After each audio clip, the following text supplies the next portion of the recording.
Dia Santo. Santo dia. Então que bom estar com vocês em mais um Consagra-te TV. Nós hoje vamos falar do capítulo 6 do Tratado da Verdadeira Devoção.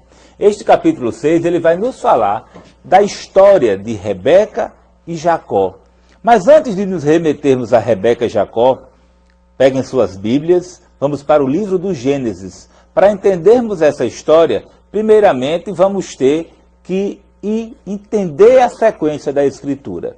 Primeiro, Gênesis 25, capítulo 25, versículo do 19 ao 26. Primeiro vamos ver a descendência de Isaac. A descendência de Isaac, Abrão gerou Isaac. E Isaac orou ao Senhor por uma mulher. Esta mulher era estéril. E o Senhor ouviu as suas orações. E Rebeca, a esposa de Isaac, concebeu. E o que é que ela notava? Ela notava que 2 filhos lutavam no seu ventre. Era uma barriga de gêmeo. Esses filhos lutavam no seu ventre. E ela respondeu, perguntando ao Senhor, o Senhor lhe respondeu: há 2 nações no meu ventre, me explica, Senhor. E ele diz: 2 nações, 2 povos nascerão de ti, e esses povos se dividirão. Um povo será mais forte do que o outro, o mais velho servirá ao mais moço. Cumpriu-se o tempo. Rebeca deu à luz. Nasceram as crianças. Saiu o primeiro, grande, forte, todo ruivo, revestido de pelo. Chamaram-no de Esaú. Depois veio um outro filho menor, mais franzino, menorzinho, agarrado no calcanhar de Esaú. O nome dele era Jacó. Isaac tinha mais ou menos 60 anos quando Rebeca deu à luz. Um outro ponto importante é que esses meninos cresceram. Esses meninos foram crescendo em estatura e graça. Um certo dia, Esaú saiu para caçar. Ele era um homem do campo, um homem forte, né? E Jacózinho era meio pacato. Mas Jacó tinha feito um cozinhado cheio de lentilhas. Lentilhas é como se fosse um feijão. E aí Esaú passou e viu aquele cozinhado daquela comida gostosa. Naquele momento, Esaú chega para Jacó e pede para comer esse alimento. Quando ele pede aquela comida, aquele cozinhado vermelho, Jacó disse que provavelmente que não daria a ele, que tinha sido ele que tinha preparado. Mas Esaú promete que daria tudo por aquele cozinhado. E Jacó diz: até o seu direito de primogenitura. E Esaú, com fome, com muita fome, ele diz: até o meu direito de primogenitura. E ele respondeu: estou a ponto de morrer. De que me aproveitará o direito de primogenitura? Então disse Jacó: jura-me primeiro. Ele jurou, vendeu o direito de primogenitura a Jacó. Então aí prestem atenção. Esaú, que era o primogênito, vendeu o direito de primogenitura a Jacó por um pão e um cozinhado de lentilhas. Vamos agora dar sequência ao que vínhamos estudando, que era o capítulo 25 do livro do Gênesis. Agora nós vamos para o capítulo 27 do livro do Gênesis. Então prestem atenção à sequência dessa história. Tínhamos visto, lá em Gênesis 25, que Esaú vendeu o direito de primogenitura ao seu irmão Jacó. Um outro ponto foi que Isaac orou a Deus pedindo a Rebeca para que ela concebesse. Ela concebeu 2 filhos. Cumprindo a promessa, Deus disse que eram 2 nações e que o maior brigaria com o menor. E que o menor dominaria o maior. E Rebeca ouviu essas promessas. Mas vamos dar sequência. Então, anos depois, Rebeca, mãe dos 2 irmãos, assegurou a Jacó esse direito do cumprimento da promessa e esse direito de primogenitura. Isaac, o pai, que já era velho, quis antes de morrer abençoar os seus filhos e chamou Esaú, o seu filho preferido, e ordenou que ele fosse caçar algo para ele comer. Depois o abençoaria. Rebeca ouviu, prontamente pôs a Jacó tudo aquilo que se passava e disse-lhes: Jacó, vá buscar 2 cabritos no rebanho. Jacó os trouxe. Ela os preparou do modo que Isaque mais gostava. Em seguida, com as vestes de Esaú que ela guardava, vestiu Jacó com a pele dos cabritos, envolveu seus pescoços e suas mãos, a fim de que Isaque acreditasse, tateando com as mãos, que fosse Esaú, embora ouvindo a voz de Jacó. Isaque, com efeito, ficou surpreso ao ouvir a voz, que ele reconhecia. A voz era de Jacó, mas quando tateava as mãos que cobriam o filho, ele dizia: a verdade, a voz é de Jacó, mas as mãos são de Esaú. E convencido, comeu. Em seguida, beijou Jacó, sentiu a fragrância de suas roupas, que eram as roupas de Esaú, o que acabou por dissipar-lhe as dúvidas. Abençoou-o e então desejou-lhe o orvalho do céu, a fecundidade da terra.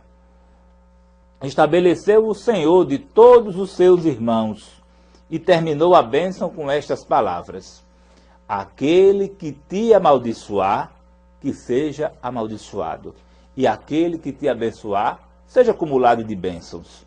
Apenas Isaque acabara de falar, chega Esaú, trazendo um guisado de caça que abatera, e apresentou ao pai, pedindo-lhe que ele comesse e depois abençoasse. O santo patriarca ficou extremamente surpreendido ao ficar ciente do engano. Mas antes de se retratar, ele compreendeu que aquilo era o dedo de Deus.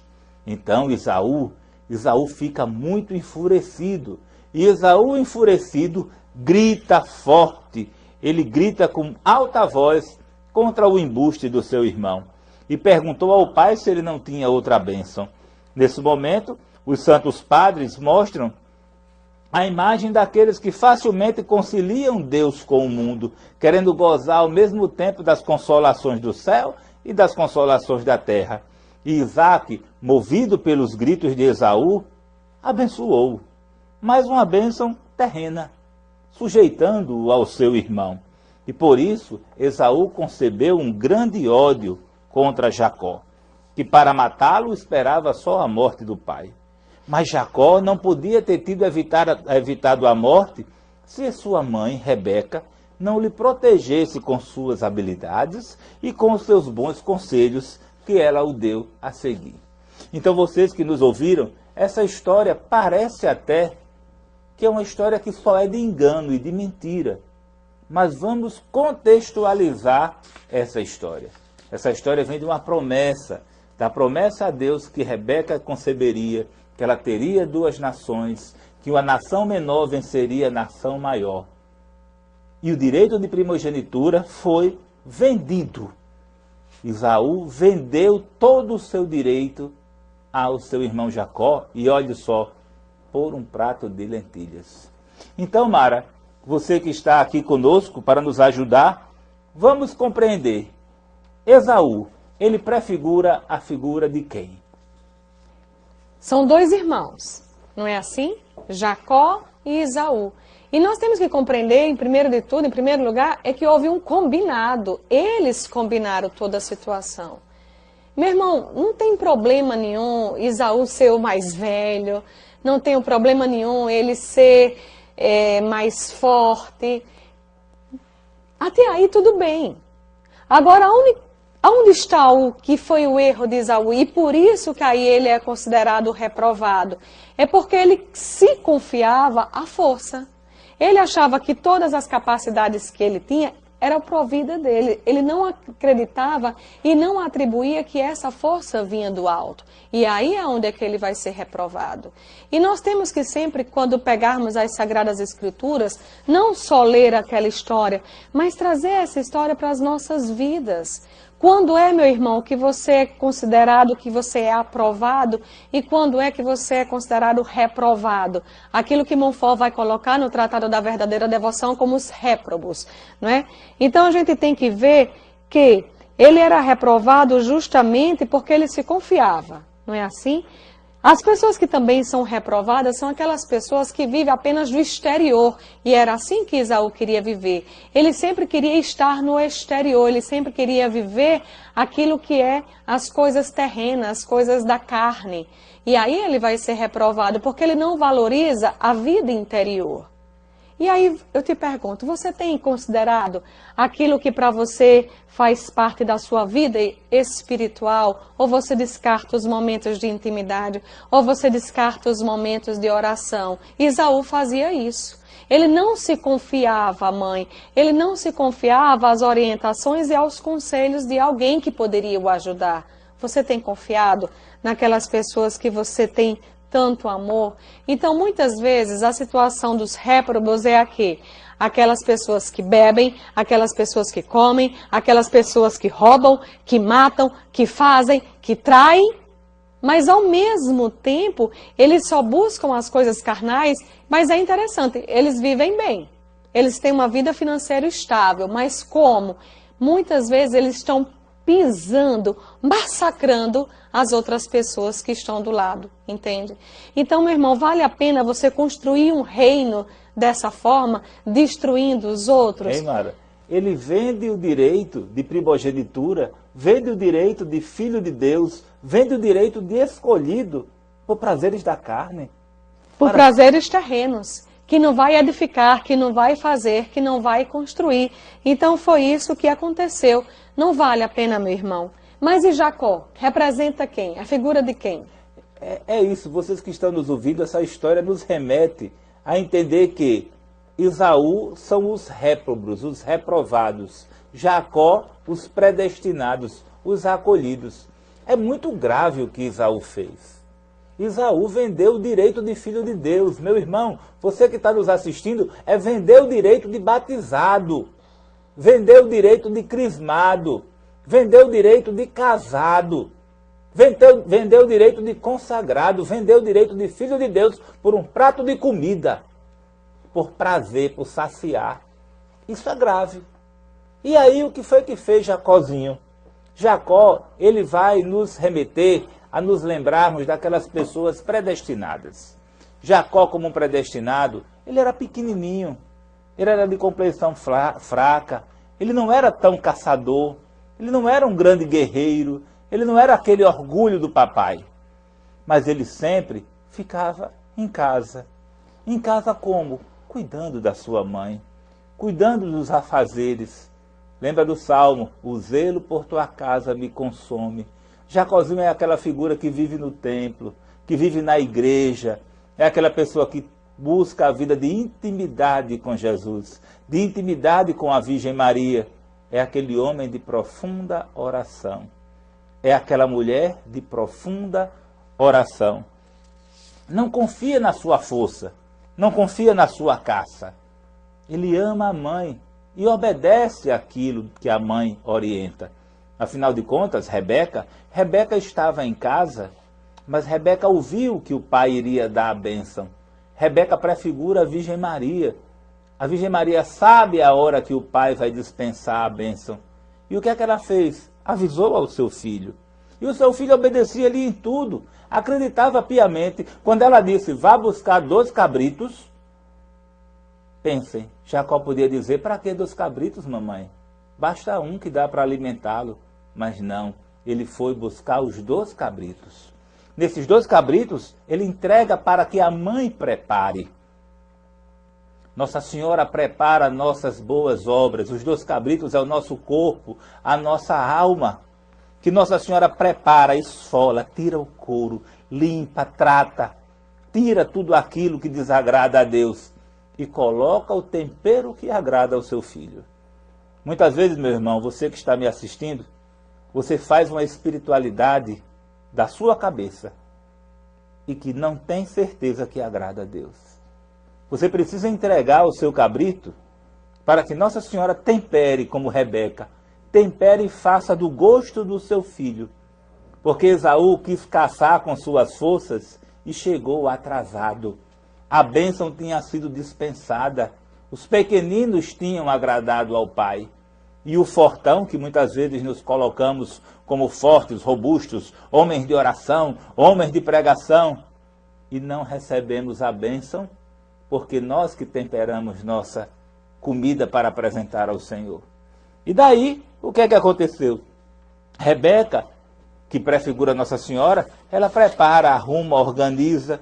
E estas coisas que Jacozinho fazem, por menor que seja, muito agradou a Deus. Então, os predestinados, eles fazem coisas pequenas, mas não se preocupam com o tamanho, mas sim com o agradar ao Pai.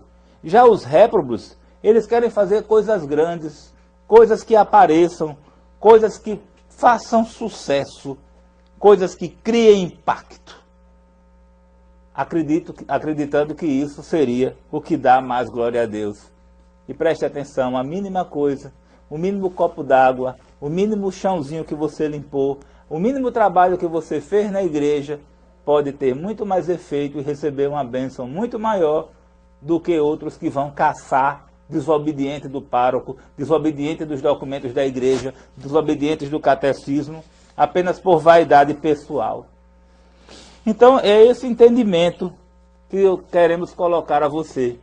E o direito de primogenitura foi vendido. Ele perdeu a bênção. Rebeca, sua mãe, o avisou não só para enganar, mas Rebeca estava cumprindo o que Deus disse a ela em Gênesis 25. A nação menor dominará a maior. Rebeca apenas via, está se cumprindo a profecia. O mais fraco dominará o mais forte. E Rebeca via, está se cumprindo a profecia. E como é que o mais fraco ficou o mais forte? Quando a mãe o cobriu com a pele de carneiro, a pele do cordeiro. E na nossa vida, meu irmão, que pele do cordeiro pode nos cobrir? Quem é o cordeiro imolado? O próprio Jesus Cristo. Se nós nos revestimos com o manto de Jesus Cristo, nós teremos a nossa voz de pecador, mas a nossa pele, o nosso corpo está revestido pelas virtudes do Cordeiro Jesus Cristo, do Filho unigênito. Muitas vezes alguém é muito fraco, pecador, franzino, que não sabe muito das coisas, mas coberto pelo manto do Cordeiro, coberto pelo manto da Virgem Maria, adornada pelas virtudes de Jesus e da Virgem Maria, o pai que é velho, o pai que é cego, acolhe e abençoa. E preste atenção, Isaac, quando soube que tudo estava trocado, ele entendeu que era a mão de Deus, que era o dedo de Deus. Você, pecador, fraco, quando se consagra, mesmo sem merecer, o próprio Deus identifica, é o dedo do próprio Deus que está ali abençoando, fazer com que os pequenos cresçam. Afinal de contas, nosso Deus derrubou dos tronos poderosos, despediu dos ricos de mãos vazias, exaltou os humildes. Para exaltar os humildes tem que ter algo mais especial, tem que crescer o humilde para que ele fique forte. História de Esaú, Isaac, Rebeca e Jacó. Estamos dando entendimento daqueles predestinados, os Jacozinhos do Senhor. As almas predestinadas buscam imitar a Santíssima Virgem Maria. Os réprobos, que são prefigurados por Esaú, eles não buscam imitar Nossa Senhora, não imitam-na nas suas virtudes. Então, Mara, qual a relação da Santíssima Virgem Maria nesse contexto com os predestinados, com os escravos de amor? Você partilha desse mesmo pensamento, o amor é gratuito, sim? Ótimo. Mas compreenda, sempre que um amor surge, ele vai surgindo com algumas condições. E a Virgem Maria, ela tem motivos para amar os seus, pois alguns dizem, mãezinha do céu, cuida de mim. Quando a gente solicita alguém que cuide de nós, essa pessoa vai cuidar. E é isso que acontece à Virgem Maria, quando eu quero me entregar para ela, ela vai ao mesmo tempo cuidar de cada um de nós. Não é assim que acontece? Então veja só, a Virgem Maria nos ama. Mas nos ama por quê? Porque nós nos entregamos. A Virgem Maria nos ama por quê? Porque nós somos a herança. Quando o Senhor Jesus estava na cruz, o que ele diz? Mãe, eis aí os teus filhos. Ele nos deu, nós somos a herança da Virgem Maria. E vocês acham, meus caros, que Nossa Senhora não iria tomar de conta, não iria cuidar, zelar, nutrir, envolver aquilo que foi o presente de Deus na cruz para ela, então ela nos ama por essa razão. Nós somos a sua herança. E temos que compreender que nós, humanos, nós temos as nossas mazelas, né? Se alguém nos trata mal, a gente já fica magoado. Se alguém diz isso pouquinho conosco, a gente já fica cheio de feridas, cheio de tristeza. A Virgem Maria não, era uma mulher imaculada, é uma mulher imaculada, então ela não tem esses sentimentos, essas fragilidades. Então Nossa Senhora nos ama independente das nossas ingratidões. A Virgem Maria nos ama sem olhar, Mara fez isso, César fez aquilo, Joaninha fez aquilo outro. Não, ela nos ama simplesmente por nos amar. E como ela nos ama, ela faz o que com seus escravos de amor? Ela faz o que com os seus consagrados? Ela nos dá os bons conselhos, meu irmão. Quantas vezes você está à beira de uma queda, mas você escutou uma voz doce da Virgem Maria sussurrando, lhe inspirando. Ela é rainha dos anjos, dos santos. Mas se você não acolhe os conselhos da Virgem Maria, é outro problema. Temos que compreender que a Virgem Maria está com Deus, está em Deus. Então, ela diante das nossas situações que estão para acontecer, ela diante dos nossos futuros, ela sabe aquilo que para nós vai ser bom e vai ser mal. E muitas vezes ela fica nos inspirando, nos apontando, cuidado, olha aquela casca de banana no seu caminho. Mas se você quer passar por ela, quer pisar, você tem liberdade. Isso não quer dizer que a Virgem Maria também não esteja te envolvendo. Então, essas as coisas que Nossa Senhora faz tão bem. E aí, César, o que mais? O que é que a gente pode dizer também sobre esse relacionamento? Nossa Senhora também nos conduz. Ela nos conduz ao quê? Nos conduz ao bem, nos conduz ao bom caminho, mostra-nos a vida eterna, nos desvia dos perigos. Como Rebeca, aquela mãe que orienta a Jacó. Rebeca deve ter dito a Jacó, Jacó, você já recebeu a bênção, meu filho. Seu irmão quer lhe matar. Vá embora. Saia de perto daqueles que querem te destruir. Muitas vezes Nossa Senhora diz para você, saia de perto daqueles que querem lhe destruir. Você já recebeu a bênção. Você já é um ungido, meu irmão. Você já é um consagrado. Você já é uma consagrada. Saia de perto daqueles que querem lhe destruir. Como diz o Salmo 1, não sentai na mesa com os ímpios. Os ímpios são aqueles que chacotam e falam mal de Deus. Nem sente na mesa daqueles que falam mal de Deus e chacotam da sua vida espiritual. É o Salmo 1. Também, Nossa Senhora nos protege. Nossa Senhora nos protege como uma galinha que protege seus pintinhos. Nos cuida no frio, nos protege do calor. Nossa Senhora nos ensina a comer. Ai daquele que vai pegar um dos pintinhos, a galinha, ó, quer pegar. A mesma coisa é Nossa Senhora. Se quiserem pegar algum servo da Virgem Maria, com certeza ela mandaria legiões, exércitos de anjos para proteger aquele filho das ciladas do demônio. Um outro ponto também é que Nossa Senhora intercede por cada um de nós. Nossa Senhora, ela quer interceder para junto do seu filho, apaziguar as nossas preces, fazer com que tenhamos paz, amor, um melhor relacionamento de intimidade com Jesus. Ela vela por nós, ela reza por cada um de nós. Não tenham medo, meu irmão, como Rebeca cuidou de proteger para que Jacó recebesse o seu direito, mesmo ele sendo fraco e franzino, Nossa Senhora vai lutar para que você que está me assistindo, você que tem suas dificuldades, você que é fiel ao Evangelho, receba as bênçãos e tome posse do direito de primogenitura, do direito de filho de Deus, que o inimigo a cada momento quer roubar e tirar de cada um. Não precisa que você seja forte, não precisa que você seja um grande homem de pregação, de oração, uma grande mulher. Precisa que você se faça pequeno, se faça pequena e se coloque sob o manto da Santíssima Virgem Maria. Ela sabe a hora que a bênção vai ser dispensada. E com certeza ela dará um jeito para você, mesmo sem merecer, se você estiver com ela, você receber essa bênção que Deus dispensa a cada dia em cada filho seu.